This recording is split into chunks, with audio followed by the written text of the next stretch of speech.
ಅಧ್ಯಯನವನ್ನು ಮಾಡುವ ಒಂದು ಪ್ರೆಸೆಂಟೇಷನ್ ಒಂದು ವರ್ಕ್ ಇರ್ತದೆ.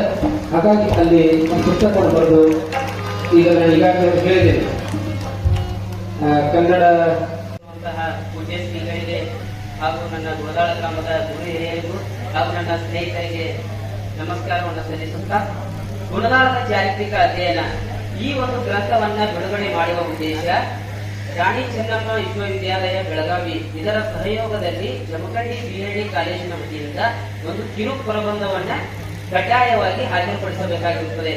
ಆದ ಕಾರಣ ನಾನು ನಮ್ಮೂರಿನ ಒಂದು ಚಾರಿತ್ರಿಕ ಅಧ್ಯಯನ ಕುರಿತು ಸಂಶೋಧನೆಗೈದು ಗುಣದಾಳದ ಚಾರಿತ್ರಿಕ ಅಧ್ಯಯನ ಎಂಬ ಗ್ರಂಥವನ್ನ ರಚನೆ ಮಾಡಲಾಗಿತ್ತು. ಗುಣದಾಳದ ಚಾರಿತ್ರಿಕ ಅಧ್ಯಯನ, ಈ ಗುಣದಾಳದ ಚಾರಿತ್ರಿಕ ಅಧ್ಯಯನ ನೋಡುವ ಮುನ್ನ ನಾವು ಈ ಗುಣದಾಳ ಎಂಬ ಹೆಸರು ಹೇಗೆ ಬಂತು, ಈ ಗುಣದಾಳದ ಪೂರ್ವನಾಮ ಏನು, ಇದರ ಪ್ರಾಚೀನ ಹೆಸರು ಯಾವುದು ಅಂತ ಹೇಳಿದ್ರೆ ಗುಂಡದ ಹಳ್ಳ. ಗುಣದಾಳದ ಪ್ರಾಚೀನ ಹೆಸರು ಗುಂಡದ ಹಳ್ಳ. ಇದು ಹಳ್ಳದ ಬದಿಯಲ್ಲಿರುವ ಉಸುಕಿನ ಈ ಪ್ರದೇಶದಲ್ಲಿ ಮೂಲ ನಿವಾಸಿಗಳು ಗುಂಡವನ್ನು ತೋಡಿ ಕುಡಿಯುವ ನೀರು ಮತ್ತು ಬಳಕೆ ನೀರನ್ನು ಬಳಸುವುದರಿಂದ ಇದಕ್ಕೆ ಗುಂಡದ ಹಳ್ಳ ಎಂದು ಕರೆಯುತ್ತಿದ್ದರು. ಇದು ಜನಸಾಮಾನ್ಯರ ಬಾಯಲ್ಲಿ ಅಪಭ್ರಂಶವಾಗಿ ಗುಂಡದ ಹಳ್ಳ ಎಂಬುದು ಗುಣದಾಳ ಎಂದು ಕರೆಯಲ್ಪಟ್ಟಿತು. ಅದೇ ರೀತಿಯಾಗಿ ನಾವು ಗುಣದಾಳದ ಚಾರಿತ್ರಿಕ ಅಧ್ಯಯನವನ್ನು ನೋಡುವುದಾದರೆ ಆಧಾರವಿಲ್ಲದ ಇತಿಹಾಸವಿಲ್ಲ. ಇತಿಹಾಸವು ಗತಕಾಲದ ಘಟನೆಗಳನ್ನು ಕುರಿತು ಅಧ್ಯಯನ ಮಾಡುವ ವಿಧಾನವಾಗಿದೆ. ಅದೇ ರೀತಿಯಲ್ಲಿ ಮೂಲಾಧಾರಗಳನ್ನು ಮತ್ತು ಕೊಳವಳಿಕೆಗಳ ಆಧಾರದ ಮೇಲೆ ಇತಿಹಾಸವನ್ನು ಸೃಷ್ಟಿಸಲಾಗುತ್ತದೆ. ಅದೇ ರೀತಿಯಲ್ಲಿ 1901ರಲ್ಲಿ ಈ ಗುಣದಾಳದ ಅಂಶ ಸಂಸ್ಥಾನವು ಸ್ಥಾಪಿಸಲ್ಪಟ್ಟಿತು. ಇದರ ಮೂಲ ದೊರೆ ಈ ಗುಣದಾಳದ ರಾಜ ಮಾರ್ತಾಂಡ. ರಾಜನ್ಯಾರು, ದೊರೆ ಯಾರು ಅಂತ ಹೇಳಿದ್ರೆ ಬಾಳಾ ಸಾಹೇಬ್ ಪಂತ್ ಮಹಾರಾಜರು. ಇವರು ಔಂಧ ಸಂಸ್ಥಾನದ ಅಣ್ಣಾ ಸಾಹೇಬರ 4ನೇ ಮುದ್ದಿನ ಮಗ ಬಾಳಾ ಸಾಹೇಬ್ ಪಂತ್ ಮಹಾರಾಜರು. ಇವರು ಗುಣದಾಳದ ಸಂಸ್ಥಾನವನ್ನ ಆಳುತ್ತಿದ್ದರು. ಇದು ತಾಲೂಕು ಕೇಂದ್ರವಾಗಿತ್ತು. ಮುಖ್ಯವಾಗಿ ಅಂದ್ರೆ ಔಂಧವು ಜಿಲ್ಲಾ ಕೇಂದ್ರವಾಗಿತ್ತು. ಆ ಔಂಧಕ್ಕೆ 4 ತಾಲೂಕುಗಳು, 1 ಅಟಬಡಿ ತಾಲೂಕು, 2 ಕುಂಡಲ ತಾಲೂಕು, 3 ಔಂಧ ತಾಲೂಕು, 4 ಗುಣದಾಳ ತಾಲೂಕು. ಈ 4 ತಾಲೂಕುಗಳ ಪೈಕಿ ಒಟ್ಟು 72 ಹಳ್ಳಿಗಳಿದ್ದವು. ಅದರಲ್ಲಿ ಗುಣದಾಳ ತಾಲೂಕಿಗೆ 16 ಹಳ್ಳಿಗಳು ಒಳಪಟ್ಟಿದ್ದವು. ಆ ಹಳ್ಳಿಗಳೆಂದರೆ ಚಿಕ್ಕದೆಲಗಲಿ, ಶಿರಗೂರು, ಕನಗೂರು, ಮುಸೂರು, ಜಂಗಿ, ಗುಣದಾಳ, ಗಂಗಲಗುತ್ತಿ, ಗೋಡಚಿಕ್ಕರಿಕಿ, ಹುಗನೂರು, ಅಂಗರಿಗಿ, ಧನ್ಯಾಳ, ಕಾಶ್ಯಾಳಕುಡಿ ಹೀಗೆ 16 ಹಳ್ಳಿಗಳು ಗುಣದಾಳ ಒಂದು ತಾಲೂಕಿನ ವ್ಯಾಪ್ತಿಯಲ್ಲಿ ಒಳಪಟ್ಟಿದ್ದವು. ಅಷ್ಟೇ ಅಲ್ಲದೆ ಬಾಳಾ ಸಾಹೇಬ್ ಪಂತ್ ಮಹಾರಾಜರು ಏನ್ ಮಾಡಿದರಂತೆ, ಇದು ತಾಲೂಕು ಪ್ರದೇಶವಾಗಿದ್ದರಿಂದ ಇಲ್ಲಿ ಆಡಳಿತದ ವ್ಯವಸ್ಥೆಯ ಸಿಬ್ಬಂದಿ ವರ್ಗವನ್ನು ನೇಮಿಸಿದ್ರು. ಶಿಕ್ಷಣ ಕೇಂದ್ರಗಳನ್ನು ತೆಗೆದಿದ್ದರು. ಆರೋಗ್ಯ ಕೇಂದ್ರವನ್ನು ಕೂಡ ತೆಗೆದಿದ್ದರು. ಹಾಗೆ ಸುಸಜ್ಜಿತವಾದ ಒಂದು ಜೈಲು ಕಟ್ಟಡ ಕೂಡ ಈ ಗುಣದಾಳದಲ್ಲಿತ್ತು. ಅದು ಏನಂದ್ರೆ ಈ ರಾಮಮೂರ್ತಿಯನ ಅಂಗಡಿ ಇಲ್ಲ, ಇಲ್ಲೇ ಜೈಲು ಒಂದು ಕಟ್ಟಡ ಇತ್ತು ಅಂತ ಹೇಳಲಾಗಿದೆ. ಅಷ್ಟೇ ಅಲ್ಲದೆ ಈ ಬಾಳಾ ಸಾಹೇಬ್ ಪಂತ್ ಮಹಾರಾಜರು ಒಂದು ದಾಖಲೆ ಬರಗಾಲ ಪರಿಹಾರವನ್ನು ನಿಲ್ಲಿಸುತ್ತಾರೆ. ನಾವೆಲ್ಲ ಈಗ ಮಳೆ ಆಗುವುದು, ಈಗ ಬರಗಾಲ ಬಿದ್ದೈತಿ ಅಂತೀವಿ. ಆದರೆ ಆ ಒಂದು ಸಂದರ್ಭದಲ್ಲಿ ಇದರ ದುಪ್ಪಟ್ಟು ಬರಗಾಲ ಬಿದ್ದಿತ್ತು. ಹೇಗೆಂದ್ರೆ ಜನಸಾಮಾನ್ಯರು ಜಾರಿ ಬೀಜವನ್ನು ಹುರಿದು ತಿನ್ನುವ ಪ್ರಸಂಗ ಒದಗಿತ್ತು. ಅಂತಹ ಸಂದರ್ಭದಲ್ಲಿ ಬಾಳಾ ಸಾಹೇಬ್ ಪಂತ್ ಮಹಾರಾಜರು ಔಂಧ ಸಂಸ್ಥಾನದಿಂದ ಗುಣದಾಳ ತಾಲೂಕಿಗೆ ಸುಮಾರು 200 ಎತ್ತಿನ ಬಂಡಿಯಷ್ಟು ಸಜ್ಜೆಯನ್ನು ತಂದು ಗುಣದಾಳ ತಾಲೂಕಿಗೆ ಒಪ್ಪಿಸಿ ಇದರಲ್ಲಿರುವ 16 ಹಳ್ಳಿಗಳಿಗೆ ಹಂಚಿ ಆಗಿನ ಕಾಲಾವಧಿಯಲ್ಲಿ ಒಂದು ದಾಖಲೆ ಬರಗಾಲವನ್ನು ಪರಿಹಾರ ನೀಡಿಸಿದ್ರು ಅಂತ ಹೇಳಲಾಗ್ತದೆ.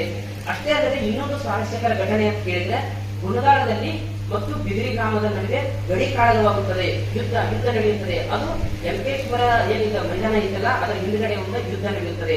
ಅದು ಹೇಗೆ ನಡೀತದೆ ಅಂದ್ರೆ, ಗುಣದಾಳವು ಔಂಧ ಸಂಸ್ಥಾನಕ್ಕೆ ಸಂಬಂಧಪಟ್ಟಿರುವುದು, ಹಾಗೆ ಬಿದಿರಿಯು ಜಮಖಂಡಿಯ ಪಟವರ್ಧನ ಸಂಸ್ಥಾನಕ್ಕೆ ಸೇರಿತು. ಆದ್ದರಿಂದ ಆ ಒಂದು ಅವಧಿಯಲ್ಲಿ ಔಂಧ ಸಂಸ್ಥಾನದ ನಡುವೆ ಬಾಳಾ ಸಾಹೇಬ್ ಪಂತ್ ಮಹಾರಾಜರು ಭೂಮಿಯನ್ನ ಸರ್ವೆ ಮಾಡುತ್ತಿದ್ದರು. ಆ ಒಂದು ಸಂದರ್ಭದಲ್ಲಿ ಗಡಿರೇಖೆಯ ವಿಷಯವಾಗಿ ಬಿದಿರಿ ಮತ್ತು ಗುಣದಾಳದ ನಡುವೆ ಗಡಿ ಕಾಳಗವಾಗುತ್ತದೆ. ಅಲ್ಲಿ ಪಟವರ್ಧನ ರಾಜ್ಯದ ಒಂದು ದೊರೆಗಳು ಗುಣದಾಳದ ಮೇಲೆ ಆಕ್ರಮಣವನ್ನು ಮಾಡುತ್ತಾರೆ. ಅದರಲ್ಲಿ ಸಾಕಷ್ಟು ಜನ ಮರಣವನ್ನು ಕೂಡ ಒಪ್ಪುತ್ತಾರೆ. ಅದೇ ರೀತಿಯಾಗಿ ಔಂಧ ಸಂಸ್ಥಾನದ ಈ ಗುಣದಾಳ ತಾಲೂಕಿನಲ್ಲಿ 3 ಯೋಧರು ಹುತಾತ್ಮರಾಗುತ್ತಾರೆ.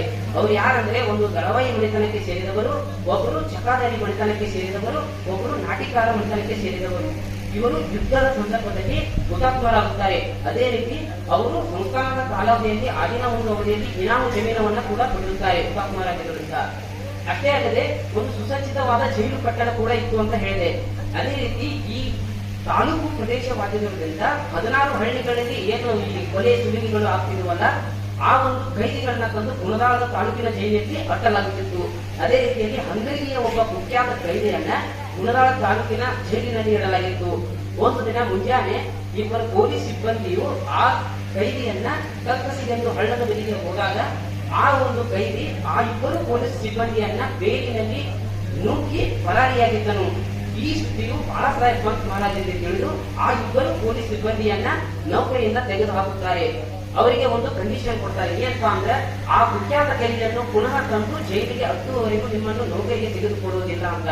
ಅದೇ ರೀತಿಯಾಗಿ ಆ ಇಬ್ಬರು ಪೊಲೀಸ್ ಸಿಬ್ಬಂದಿಯವರು ಸಿಐಡಿಗಳಂತೆ 2 ವರ್ಷಗಳ ಕಾಲ ಅಲೆದಾಡಿ ಆ ಕೈದಿಗೂ ಸೌದತ್ತಿಯ ಯಲ್ಲಮ್ಮನ ಜಾತ್ರೆಯಲ್ಲಿ ಸೀರೆ ಉಟ್ಟು ಕುಣಿಯುತ್ತಿದ್ದ ಕೈದಿ ಗುಂಪನ್ನು ಹಿಡಿದು ತಂದು ಪುನಃ ಗುಣದಾಳ ತಾಲೂಕಿನ ಜೈಲಿನಲ್ಲಿ ಹಾಕಲಾಗಿತ್ತು. ಇದರಿಂದ ಬಾಳಾಸಾಹೇಬ್ ಪಂತ್ ಮಹಾರಾಜರು ಸಂತೋಷಪಟ್ಟು ಆ ಇಬ್ಬರು ಪೊಲೀಸ್ ಸಿಬ್ಬಂದಿಯನ್ನ ಪುನಃ ವಾಪಸ್ ನೌಕರಿಗೆ ಸೇರಿಸಿಕೊಂಡರು.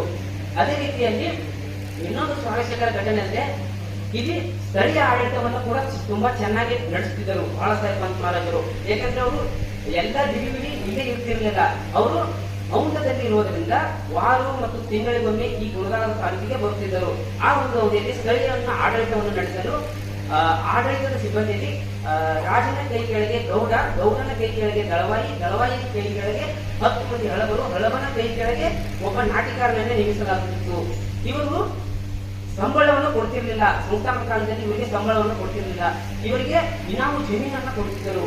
ಅಂದ್ರೆ ಗೌಡನಿಗೆ 16 ಕತ್ತಿಯ ಸನ್ಮಾನವಿತ್ತು, ದಳವಾಯಿಗೆ 5 ಕತ್ತಿಯ ಸನ್ಮಾನವಿತ್ತು, 10 ಮಂದಿ ಹಳಬರಿಗೆ 1 ಕತ್ತಿಯ ಸನ್ಮಾನವಿತ್ತು. ಅದೇ ರೀತಿ ನಾಟಿಕಾರರಿಗೂ ಕೂಡ 1 ಕತ್ತಿ ಸನ್ಮಾನವಿತ್ತು. 1 ಕತ್ತಿಯ ಸನ್ಮಾನ ಅಂದ್ರೆ 1 ಲಂಬರ ಜಮೀನು. 1 ಲಂಬರ ಜಮೀನು ಅಂದ್ರೆ 25 ಎಕರೆ ಜಮೀನು.